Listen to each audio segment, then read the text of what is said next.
Hi everyone, and thank you for joining me for some virtual vitamin Z as we bring the Detroit Zoo to you. My name is Claire and I'm a curator of education with the Detroit Zoological Society, where we are celebrating and saving wildlife. And today I have a really neat animal to share with you, an animal that has some really incredible adaptations that help it thrive and survive where it lives. So let's start with the vocabulary. And actually our first word is adaptations, so we'll talk about what adaptations are. And we're also going to talk about where this animal lives, which is in a wetland. So we'll talk a little bit about what a wetland is. All right, so have you ever gotten yourself a bowl of cereal and poured milk on it, or maybe gotten out a bowl of ice cream and then started looking around for a spoon? And you can't find one, you're rummaging around, your cereal's starting to get soggy, your ice cream is melting, and you think, boy, I just wish that I had a spoon built in. Well, this animal does. We're going to be talking about African spoonbills today, and they have a spoon built right into their beak. So African spoonbills, let me grab my globe so I can show you where they live. We're going to start up here in Michigan, where the Detroit Zoo is. We're going to travel across the Atlantic Ocean and over here to the continent of Africa. And they live along a lot of the coasts of the African continent. They live in those wetland areas that we talked about very briefly, and I'll show you a picture of what those look like. But first, let's check out a spoonbill. And as promised, there's that spoon that gives them their name, that spoon-shaped bill, and they use that in the wetlands to scoop up all the things that they eat, which include fish and crustaceans, which are little shelled creatures, and insects. And that bill comes in really helpful for helping them get those things out of the water. And another really neat adaptation or physical characteristic that they have are really long legs. And you can see how long they are here in this picture with those backward knees, kind of like a flamingo or a heron. But they can wade right into the wetland, so they can get off the shore and actually into the water where the fish and some of those insects and those other little shelled creatures are. So that's another really neat adaptation that spoonbills have. Spoonbills are excellent engineers, as are most birds. They build these incredible nests to raise their young in, and here you can see these are spoonbills that are picking up sticks. They're going to make this large nest up in the tree, and then they line the inside of it with leaves where they lay their eggs and then raise their young. So at the Detroit Zoo, we've been working with spoonbills since 2001 and helping them helping breed spoonbills. And since that time, we've had over 32 chicks successfully hatch, which makes us one of the most successful breeding programs in the country for African spoonbills, which is something that we are and should be very proud of. So we have a flock of spoonbills who live at the Detroit Zoo in our care. And they each have their own unique and individual personality. Oftentimes when we think of animals, we just kind of group them all together, right? They're spoonbills, they're macaws, they're parrots, they're dogs. But wait, if you have a pet at home, you know that that individual animal has a very distinct personality. And it's exactly the same for spoonbills. So let me introduce you to a couple spoonbills who call the Detroit Zoo home. This is Screech. Screech is one of a kind. When the animal care staff come to feed her, she is first in line. She makes sure that she gets her fair share. She also is a little bit independent, so if you're ever visiting the Detroit Zoo and you see the African spoonbills out in their habitat, if there's one a little bit away from the rest of the group, it's probably Screech. She likes to get out there and explore a little bit. Now I want you to look really carefully at Screech's face before we move on to the next bird. And here's George, and George and Screech are mates. And if you recognize Screech, she's right there on the side grooming George. George was hatched out at the Detroit Zoo back in 2006, and he's usually pretty laid back, but if he feels like someone or something is threatening his nest, he will stand up and let you know of his displeasure. His favorite food is fish. And he's also a really good partner for Screech. So if she gets up and needs to get off the nest, he's there ready to incubate those eggs and keep them warm. And then I have one more spoonbill who I want to introduce you to.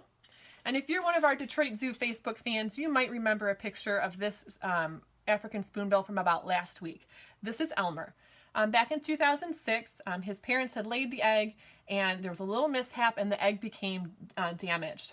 And the zookeepers and animal care staff were doing everything they could to give this egg a chance at surviving. So they repaired the egg with none other than Elmer's glue, hence his name. He beat the odds, he survived, he hatched out. He's still living the good life at the Detroit Zoo, and here he is living on his nest. So remembering that each animal has all those different individual personalities and things they like and they don't like is really important in helping us connect with animals and remembering that all living creatures have a place on Earth and an important role. I want to share another resource with you.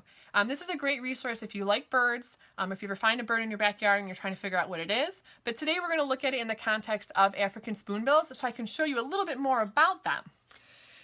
The Cornell Lab of Ornithology put this resource together. It's called eBird. And if we go to their website, I have it loaded up to go right to the African spoonbill page here. You can see there's a bunch of pictures of what they look like. You can also listen to them. So let's listen to what African spoonbills sound like really quick.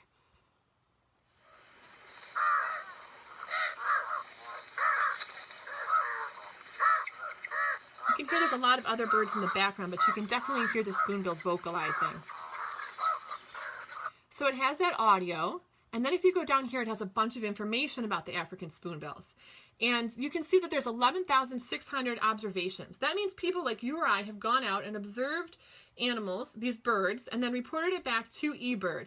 And eBird makes these maps with them. So this is a heat map or a frequency map that shows you how many birds are in a certain area. So you can see there's some areas that have those dark purple squares.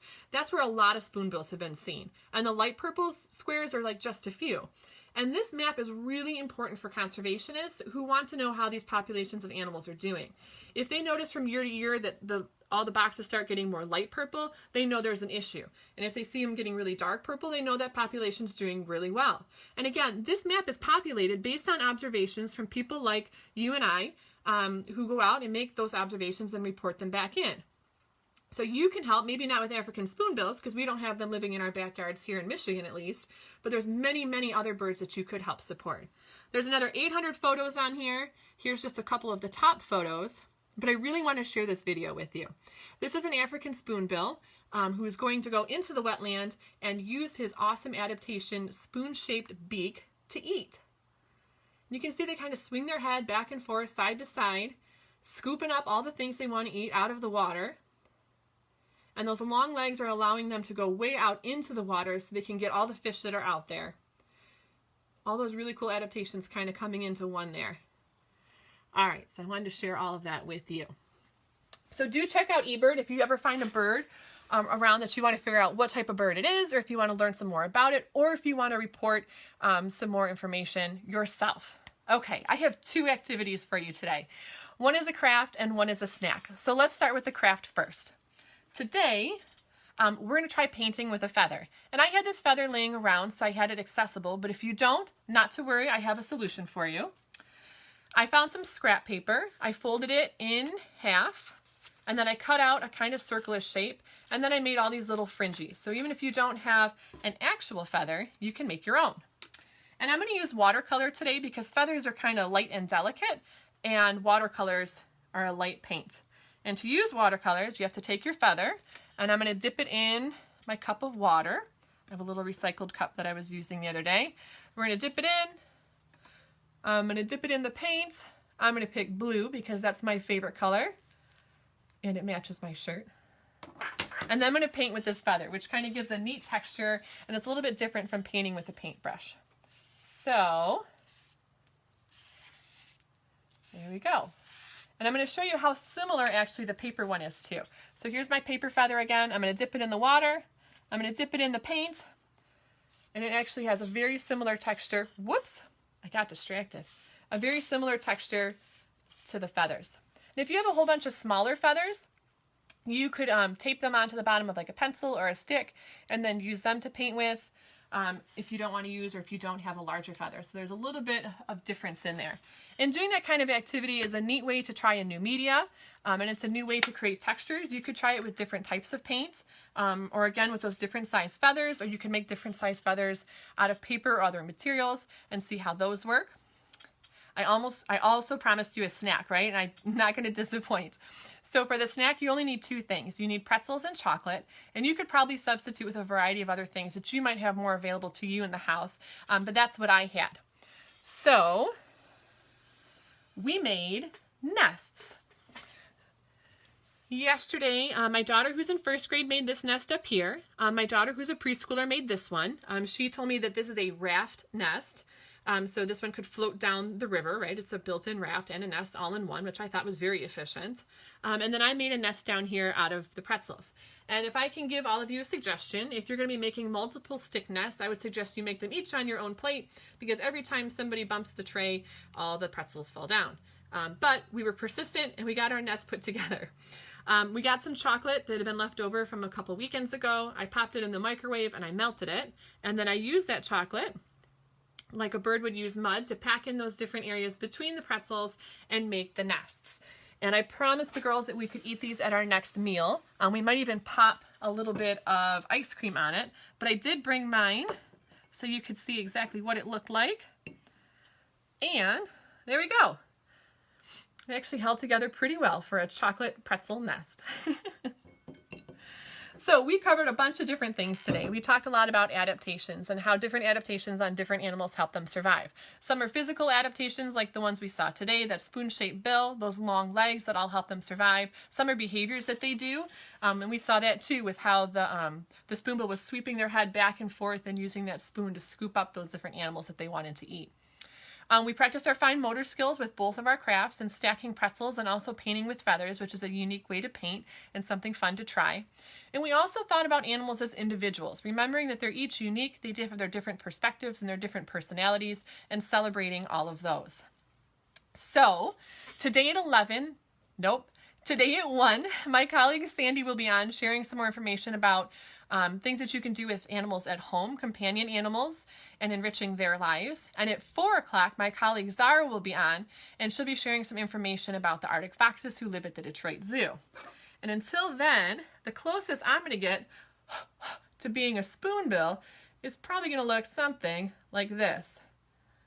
Well, there's not much hope there. All right, thanks for tuning in this morning, and we'll see you later today at 2 and again at 4. Stay safe and take care of each other.